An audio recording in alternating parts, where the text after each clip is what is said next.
दोस्तों, क्यों श्री राम के लिए संत के आगे झुक गया सुप्रीम कोर्ट? कैसे एक संत ने पलट दिया था राम मंदिर का पूरा केस? आइए आज आपको इसी बारे में हम डिटेल में बताते हैं। एक ऐसा किस्सा हम आपके सामने बयान करते हैं जो शायद आपके दिल में भी जोश उत्पन्न कर देगा। आपको भी राम मंदिर केस के बारे में ये जरूर जानना चाहिए। तो बस आपसे इतनी सी गुजारिश है कि आप इस वीडियो को एंड तक जरूर देखिएगा। दोस्तों, एक संत सुप्रीम कोर्ट में खड़ा है इस बात की गवाही के लिए कि भगवान राम ने कहां जन्म लिया था। तभी कोर्ट ने उनसे एक सवाल पूछा कि बिना नेत्रों के आप कैसे सबूत देंगे। और इस सवाल के जवाब में उस महान संत ने कोर्ट से काउंटर सवाल ही पूछ डाला कि आप किस प्रकार के सबूत चाहते हैं। कोर्ट का जवाब आया कि भाई, हम शास्त्रीय सबूत चाहते हैं। और ये सुनते ही संत ने बिना देरी किए एक संस्कृत का श्लोक कह डाला। और वो श्लोक क्या था दोस्तों? वो श्लोक था सर्वस्व लोचन शास्त्रम यस्य नास्ति अंधसा एवः। अर्थात शास्त्र ही असली नेत्र है, जिसके पास शास्त्र का ज्ञान नहीं, असल में वो दृष्टिहीन यानी अंधा है। अब संत की वाणी से निकले इस श्लोक और उसके तर्क से सुप्रीम कोर्ट निरुत्तर हो जाता है। यानी सुप्रीम कोर्ट के पास कोई जवाब ही नहीं होता है और उनकी गवाही देने की योग्यता पर सहमति की गुहार लगा देता है। और भैया, इसी के साथ ये संत पहले ऐसे व्यक्ति बन जाते हैं जिनकी गवाही के लिए उनका नेत्र होना या ना होना कोई मायने नहीं रखता। उसके बाद उस संत के आगे सवालों की झड़ी लगा दी जाती है। सवालों की झड़ी लगाने वाला विरोधी पक्ष बाबरी मस्जिद एक्शन कमेटी थी। लेकिन सबसे बड़ा सवाल कि आखिर कौन है ये संत जिनकी गवाही पर राम मंदिर निर्माण का कार्य निर्भर कर रहा था? नेत्र न होने के बावजूद भी कैसे इन्होंने बाबरी मस्जिद एक्शन कमेटी और देश के सुप्रीम कोर्ट को अपने तर्क से निरुत्तर कर दिया? आइए जानेंगे आज के इस वीडियो में इस भारत के जगत गुरु की पूरी गाथा। कौन है ये संत, कहाँ के हैं ये संत, और आखिर इन्होंने ऐसा क्या कर दिया जिस वजह से सुप्रीम कोर्ट को भी इनका फैसला मानना पड़ा। देखिए दोस्तों, राजनीति का पहिया आंदोलन की सड़क पर आकर ही ब्रेक लेता है। भारतीय राजनीति में समय समय पर न जाने कितने ही आंदोलन हुए। इस आंदोलन से देश को कुछ मिले या ना मिले, बड़े नेताओं की फौज जरूर मिल जाती है। लेकिन ऐसे ही किसी राजनीतिक आंदोलन से कोई बहुत बड़ा संत निकल कर आ जाए और वो जगत गुरु जैसे उच्च धार्मिक पद पर पहुंच जाए, ये बात थोड़ी मुश्किल लगती है। लेकिन सिर्फ मुश्किल है, नामुमकिन नहीं दोस्तों। जी हाँ, एक बार ही सही लेकिन ऐसा हुआ है। राजनीतिक आंदोलन से एक ऐसे ही संत निकले, राम भद्राचार्य। मध्य प्रदेश के तुलसी पीठ के पीठाधीश्वर जगत गुरु राम भद्राचार्य, जिनके दर्शन के लिए आज लाखों करोड़ों लोगों की भीड़ लग जाती है। दोस्तों, एक वक्त ऐसा भी था जब इन्हें अशुभ और अमंगल की श्रेणी में रखा जाता था, वो भी नेत्र नहीं होने के कारण। बात तो समय की जब संत जगत गुरु राम भद्राचार्य ना तो संत थे और ना ही जगत गुरु थे, वो तो केवल गिरिधर मिश्र थे। जी हाँ, घर का दुलारा गिरिधर जब मकर संक्रांति के दिन यानी 14 जनवरी को इस बालक ने जन्म लिया, तब प्यार से इनकी काकी ने इनका नाम गिरिधर रखा था। दरअसल दोस्तों, इनकी काकी संत मीराबाई की भक्त थी। संत मीरा कृष्णा को गिरिधर के नाम से भी बुलाती थी। इसी नाम से प्रेरित होकर काकी ने उस शिशु का नाम गिरिधर रखा था। लेकिन भाग्य कुछ अलग ही खेल खेलने वाला था दोस्तों। दरअसल भाग्य ने उस बालक से उसकी आंखों की रोशनी छीन ली। 2 महीने की एकदम कच्ची उम्र थी। 24 मार्च 1950 का दिन था जब उस बालक की आंखों में ट्रेकोमा नाम का एक इन्फेक्शन हो जाता है और उसकी आंखों की रोशनी हमेशा के लिए चली जाती है। लेकिन कहते हैं ना दोस्तों कि एक दरवाजा बंद करके ईश्वर कई और दरवाजे खोल देता है। घर में शुरू से ही बहुत धार्मिक माहौल था। इस माहौल से बालक गिरिधर कैसे अछूत रह पाता? इस बालक की शिक्षा दीक्षा उसके दादा ने करवाई, क्योंकि पिताजी काम के सिलसिले में बॉम्बे में रहा करते थे। दादाजी की मेहनत रंग ला रही थी। लगभग हर ही दोपहर को दादाजी गिरिधर को हिंदू महाकाव्यों, रामायण और महाभारत की ढेरों कहानियां सुनाया करते थे। और उन कहानियों का असर ये हुआ कि मात्र 3 साल की छोटी उम्र में ही उस बालक ने कविता की रचना कर डाली, वो भी भगवान श्री कृष्ण पर। इसके बाद उस बालक ने कभी पीछे मुड़कर नहीं देखा। साल दर साल नए नए कीर्तिमान रचता चला गया। 5 वर्ष की आयु थी जब गिरिधर ने अपने पड़ोसी की मदद से 15 दिनों के अंदर ही लगभग 700 छंदों की पूरी भगवत गीता को कंठस्थ कर लिया। लोगों के मुंह खुले के खुले उस वक्त रह गए जब साल 1995 में जन्माष्टमी के दिन पूरी गीता का पहली बार पाठ किया गया, वो भी बिना गीता के पन्नों को पलटे, सिर्फ अपनी याद से।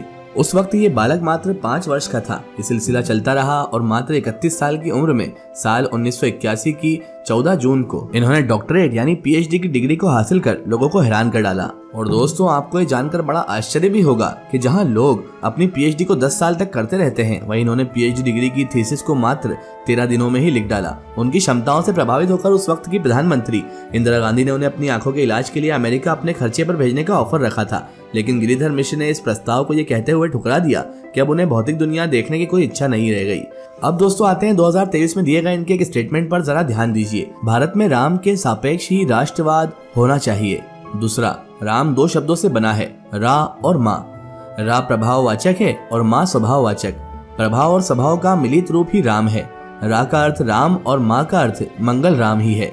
इस राष्ट्र के मंगल है। भारत में आने वाला रा का अर्थ राम है। बिना राम के बन नहीं सकता है। अब इन सारे स्टेटमेंट्स के तार साल 1984 से जुड़े हुए हैं। जी हाँ, ये वही साल है जब गिरिधर राम जन्मभूमि आंदोलन में सक्रिय रूप से जुड़े थे। इन्होंने कई बार प्रेस से बातचीत के दौरान इस बात का जिक्र किया है कि 2 फरवरी 1984 को शुरू हुए राम मंदिर आंदोलन से इसके पहले दिन से ही वो जुड़े हुए हैं। सिर्फ जुड़े ही नहीं बल्कि राम मंदिर के लिए सड़कों पर उतरे उस वक्त इस आंदोलन में अशोक सिंघल, गिरिराज सिंह के अलावा तीसरे व्यक्ति राम भद्राचार्य ही थे।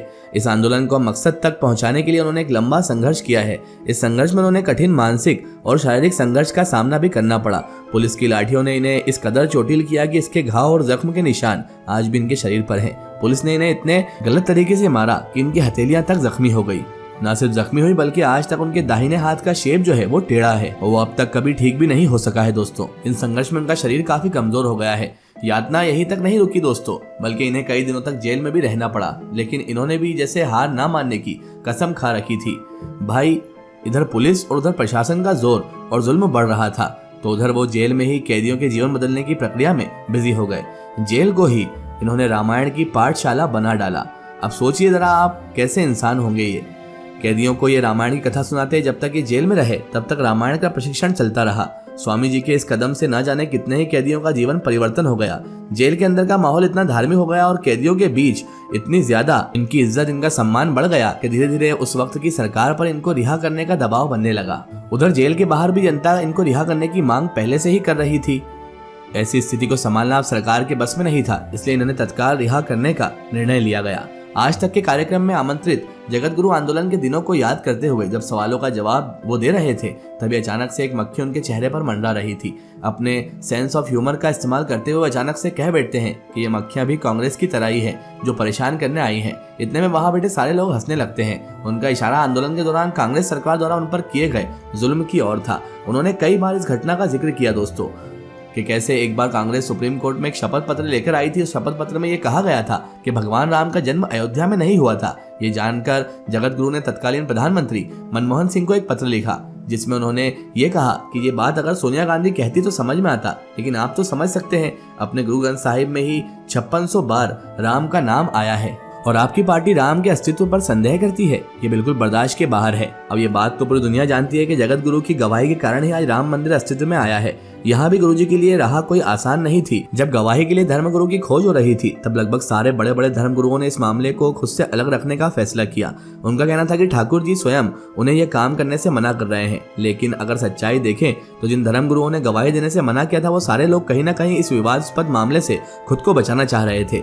ऐसे निर्णायक समय पर जगत गुरु राम भद्राचार्य ने हमेशा की तरह अपनी वीरता का परिचय दिया। उन्होंने स्पष्ट रूप से कहा कि अगर मेरे ठाकुर जी भी आकर मुझे इस महान काम से रोकने की कोशिश करेंगे मैं तब भी नहीं रुकूंगा। अगर इस गवाही के लिए मुझे खुद श्री राम भी मना करेंगे अगर आएंगे तो मैं खुद राम की भी बात नहीं मानूंगा, क्योंकि मैं वशिष्ठ गोत्री ब्राह्मण हूँ और इस गोत्र का संबंध श्री राम से है, इसलिए गवाही देना मेरा परम कर्तव्य है।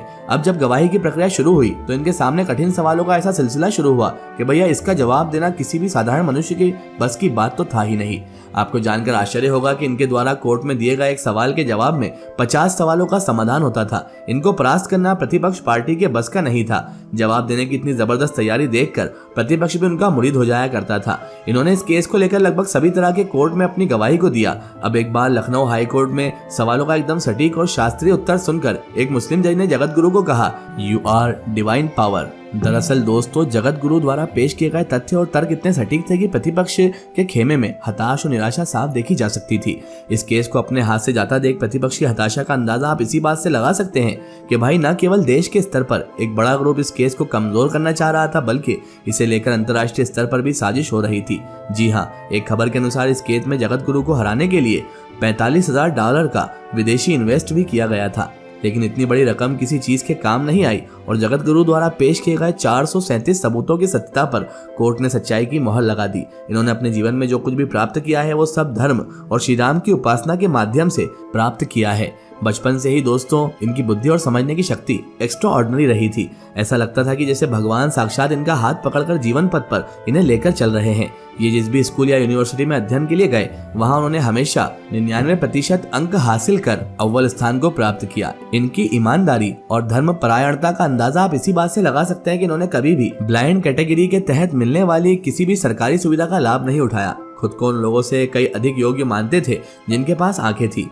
उन्हें अपनी क्षमता पर इतना यकीन था कि भाई सामान्य आंखों वालों से भी अधिक कैपेबल खुद को वो मानते थे। जगत गुरु श्री रामभद्राचार्य जी रामानंद संप्रदाय के रामानंद आचार्यों में से एक हैं। रामानंद आचार्य जैसे महत्वपूर्ण पद पर रामभद्राचार्य जी साल 1998 से आसीन हैं। उन्होंने संस्कृत और हिंदी में मिलाकर कुल 4 महाकाव्य की रचना की है। 1.5 लाख से अधिक श्लोक उन्हें कंठस्थ याद हैं। इसके अलावा इन्होंने अब तक 250 के करीब पुस्तकों की रचना की है और इन्हें 22 अलग अलग भाषाओं का ज्ञान भी है। जगत गुरु भारत में अकेले ऐसे व्यक्ति हैं कि जिन्हें तुलसीदास से संबंधित ज्ञान पर महारत हासिल है। भारत में तुलसीदास पर सबसे बड़े विशेषज्ञों में इनकी गिनती होती है। इनके ज्ञान का अंदाजा इसी बात से लगाया जा सकता है दोस्तों कि भाई हनुमान चालीसा की अनगिनत गलतियों को इन्होंने बताया। इस गलती को बताने के कारण इन्हें काफी परेशानी तक का सामना करना पड़ा। अंत में ये मामला कोर्ट तक पहुंचा, जहां कोर्ट ने जगत गुरु की बातों को सही माना और हनुमान चालीसा में गलती करने के लिए प्रतिपक्ष पार्टी पर 20,000 का जुर्माना भी लगाया गया। शुरुआत में जगत गुरु रामभद्राचार्य ने तुलसीदास द्वारा रचित हनुमान चालीसा की चौपाइयों में 4 गलतियां बताई थी। साथ ही साथ इन्हें सही करने का अनुरोध भी किया था। इसके साथ ही उनके द्वारा दिए गए इस सुझाव और बयान को लेकर पूरे देश में बहुत बड़ा विवाद खड़ा हो गया। जगत गुरु के अनुसार चालीसा की एक चौपाई में शंकर सुवन केसरी नंदन लिखा है, जबकि यहाँ पर सुवन की जगह स्वयं होना चाहिए। इसके पीछे के तर्क के विषय पर बात करते हुए जगत गुरु विस्तार से बताते हैं कि हनुमान जी स्वयं भगवान शिव के अवतार हैं, वो शंकर जी के पुत्र नहीं है। इसलिए इस चौपाई में छुपा सुवन के स्थान पर स्वयं होना चाहिए। सुवन का प्रयोग गलत है। इसके अलावा दोस्तों जगत गुरु के अनुसार एक चौपाई में जहाँ सब राम तपस्वी राजा लिखा हुआ है, वहाँ पर सब राम राज फिर ताजा होना चाहिए। एक चौपाई में जहाँ सदा रहो रघुपति के दासा, इसके स्थान पर सादर रहो रघुपति के दासा होना चाहिए। चौथी और आखिरी अशुद्धि के विषय में बात करते हुए उन्होंने बताया कि जो सतबार पाठ कर कोई की जगह सतबार पाठ कर जो ही होना चाहिए। गुरु रामभद्राचार्य का उद्देश्य हनुमान चालीसा की गलतियों को सही करना था, ताकि हनुमान भक्त चालीसा की चौपाइयों का शुद्ध आचरण कर सके। जगत गुरु द्वारा भारतीय धर्म और साहित्य में दिए गए इस अमेजिंग कंट्रीब्यूशन की वजह से साल 2015 में भारत सरकार ने उन्हें पद्म विभूषण सम्मान से सम्मानित किया है। हृदय से अत्यंत दयालु जगत गुरु ने स्वयं कभी सरकारी सहायता का लाभ नहीं उठाया, लेकिन विकलांग इंसानों की समस्या को दूर करने के लिए वो अत्यंत समर्पित हैं। अपने इसी मकसद को पूरा करने के लिए उन्होंने एक विकलांग विश्वविद्यालय की स्थापना की और इस विश्वविद्यालय के वाइस चांसलर वो खुद हैं। इस विश्वविद्यालय के माध्यम से अनगिनत विद्यार्थियों को अपने जीवन को ट्रांसफॉर्म किया है। तो अब आप खुद ही अंदाजा लगा लीजिए कि किस तरह से रामभद्राचार्य की गवाही ने पूरे राम मंदिर का केस ही पलट कर रख दिया। आज की इस वीडियो में बस इतना ही। अगर आप इस वीडियो को पसंद करते हैं तो इसे जरूर शेयर करें अपने फ्रेंड सर्कल, अपने दोस्तों में। इसी तरह की इन्फॉर्मेटिव हिस्टोरिकल वीडियो के लिए हमारे चैनल को सब्सक्राइब कीजिए और पास में दिए गए घंटी के आइकन को जरूर दबाएं, ताकि आने वाली हर नई वीडियो की नोटिफिकेशन आप तक पहुंचती रहे। जय हिंद, वंदे मातरम।